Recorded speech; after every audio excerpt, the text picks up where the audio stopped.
Hello दोस्तों, आज हम बात करने जा रहे हैं 2019 में रिलीज हुई एक हॉरर थ्रिलर मूवी की जिसका नाम है इट्सी बिट्सी।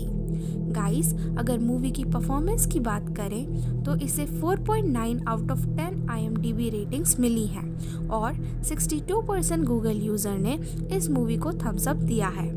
मूवी की इंटरेस्टिंग बात ये भी है कि इस मूवी में इंडियन कल्चर के कॉन्सेप्ट को यूज़ किया गया है। तो बिल्कुल भी देर ना करते हुए शुरू करते हैं हमारी आज की मूवी को। मूवी की शुरुआत में हम कुछ आदिवासी लोगों को देखते हैं जो एक ओवल शेप के पत्थर जैसी ऑब्जेक्ट की पूजा कर रहे थे। थोड़ी ही देर बाद कुछ आम लोग वहां आते हैं और सबको मारकर उस ऑब्जेक्ट को वहां से चुरा कर ले जाते हैं।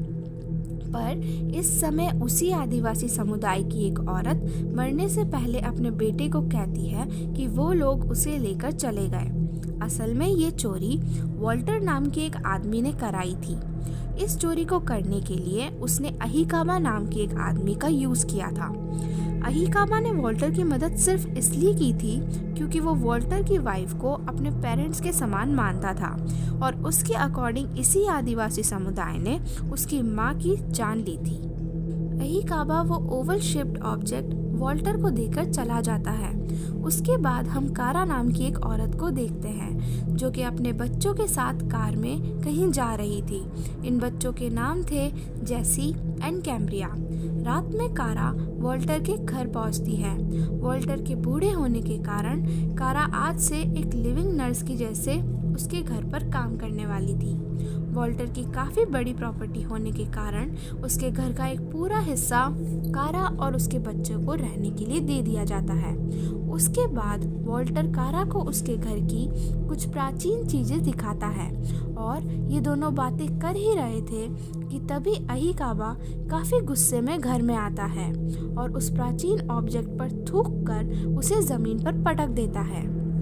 अंजाम ये होता है कि वो ओवल शेप्ड ऑब्जेक्ट टूट जाता है और उसमें से एक जायंट स्पाइडर निकलता है और अहिकाबा को काट लेता है। आवाज़ सुनकर कारा और वॉल्टर वहाँ पर आते तो हैं, लेकिन तब तक अहिकाबा जख्मी हालत में ही वहाँ से भाग जाता है। दोस्तों, असल में ये ओवल शेप्ड ऑब्जेक्ट एक अंडा था।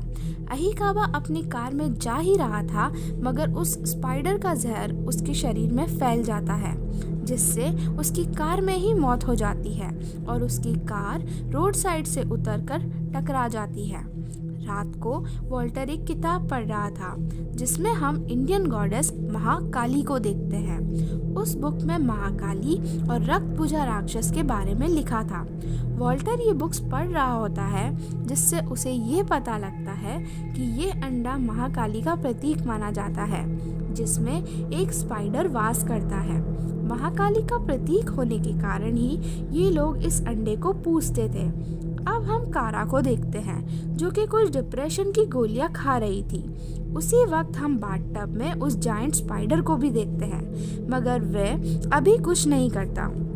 जब कारा बाहर आती है तो उसे पेड़ पर से कुछ अजीब आवाज़ें आती हैं मगर कारा उन आवाज़ों को इग्नोर कर देती है। अगली सुबह जैसे चुपके से वॉल्टर के घर में घुसता है और क्यूरियोसिटी में वहाँ से एक प्राचीन मूर्ति चुरा लेता है और तब हम देखते हैं कि वॉल्टर ने न जाने कितनी ऐतिहासिक चीज़ें इल्लीगली अपने घर में रखी हुई थी।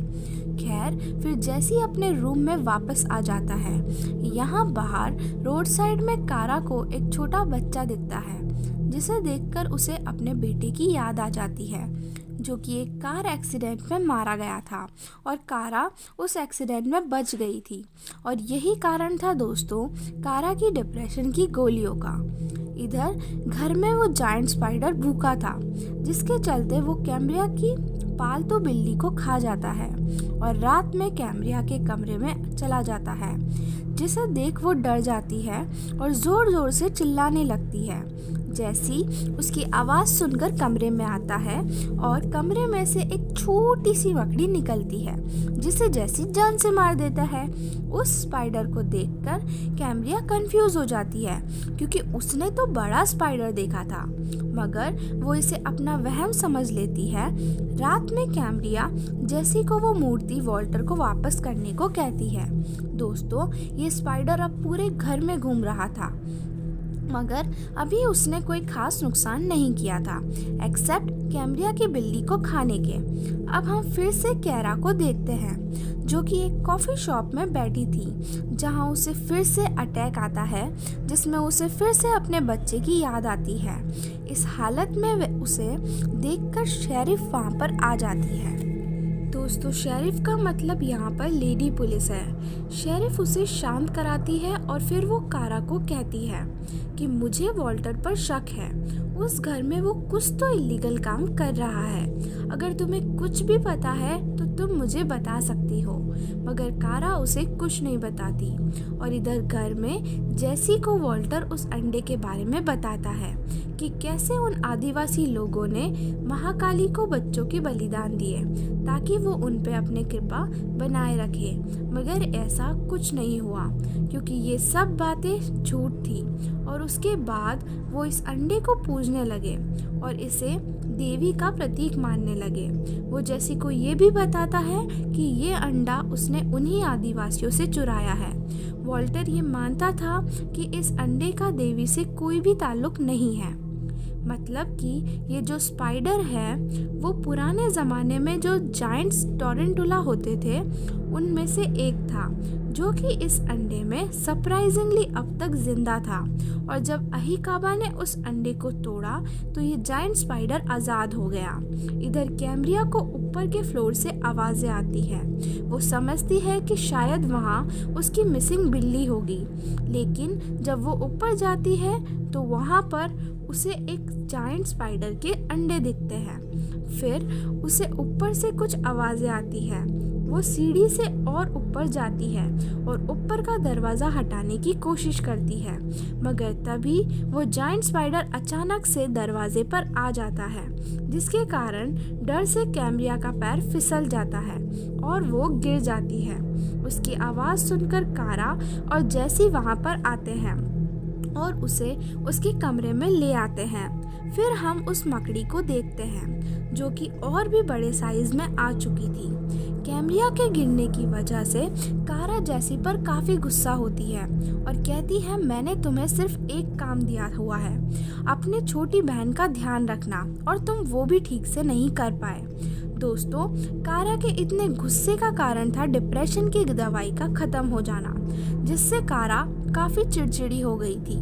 कारा वॉल्टर के रूम में जाती है और वो दवाई चुराती है, मगर गलती से वो दवाइयाँ वॉल्टर के ही सामने गिर जाती है और कारा की चोरी पकड़ी जाती है। वॉल्टर उसे बहुत डांटता है। काफ़ी बहस के बाद कारा वापस अपने कमरे में चली आती है। रात में जब वॉल्टर अपने कमरे में सो रहा था तब वो स्पाइडर उसके बेड पर चढ़कर वॉल्टर के पैर को काट लेता है, जिसके कारण वॉल्टर तड़पने लगता है और जैसे तैसे वॉशरूम में आकर दरवाज़ा अंदर से बंद कर लेता है। मगर वो मकड़ी दीवार की हेल्प से वॉशरूम में आ जाती है और दोस्तों, फिर वो जायंट स्पाइडर वॉल्टर की आंखें निकाल लेती है और उसकी बॉडी से खून भी सोखने लगती है और तड़पकर वॉल्टर भी मारा जाता है। अगली सुबह जब जैसी वॉल्टर के रूम में जाता है तो उसे बेड पर खून दिखता है और साथ में घसीटने के निशान भी। वो उन्हें फॉलो करते हुए वॉशरूम तक पहुंचता है और देखता है कि वॉल्टर की बॉडी पर मक्खियां भिनभिना रही थी।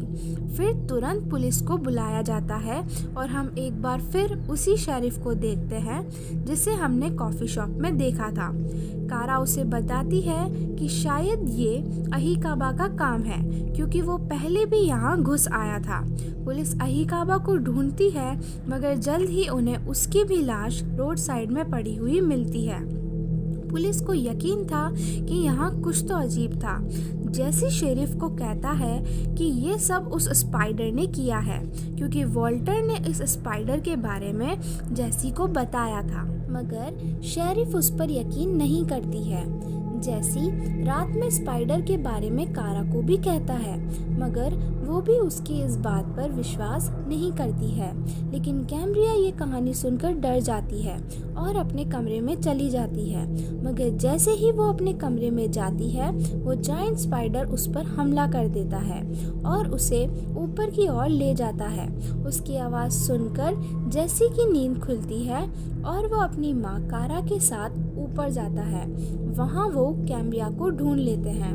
फिर उन्हें कमरे में वो जायंट स्पाइडर दिखता है जो कि एक कोने में बैठा हुआ था, पर पास जाकर पता लगता है कि वो केवल मकड़ी का आउटर शेल था। फिर वहाँ असली मकड़ी आकर कारा को काट लेती है, जिसके कारण कारा जमीन पर गिर जाती है। फिर कारा अपनी सारी ताकत इकट्ठा करके खड़ी होती है और जैसे तैसे उस स्पाइडर को वहाँ से भगा देती है। उसके बाद कारा जहर निकालने लगती है। तब तक जैसी पुलिस को बुला लेता है। इसी दौरान वो मकड़ी फिर से हमला करती है और कैम्ब्रिया को काटने की कोशिश करती है।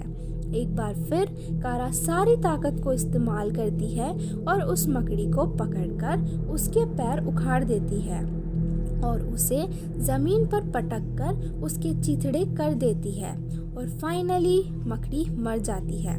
कुछ देर में पुलिस वहां पर आती है और जख्मी कारा को हॉस्पिटल ले जाया जाता है, जहां उसकी जान बचा ली जाती है। कुछ दिनों बाद सब ठीक हो जाता है और वो लोग उस घर को छोड़कर हमेशा हमेशा के लिए वहां से चले जाते हैं। फिर हमें उस जायंट स्पाइडर के अंडे दिखाए जाते हैं, जिसमें से अब बच्चे निकल रहे थे, और इसी के साथ हमारी मूवी की हैप्पी एंडिंग हो जाती है। आपको ये मूवी कैसी लगी कमेंट सेक्शन में ज़रूर बताएं, और दोस्तों एक्सप्लेनेशन पसंद आने पर लाइक शेयर एंड सब्सक्राइब करना ना भूलें। बेल आइकन को ऑल पर सेट करें ताकि हमारी नए वीडियोस के अपडेट सबसे पहले आप तक पहुँचे। Thank you.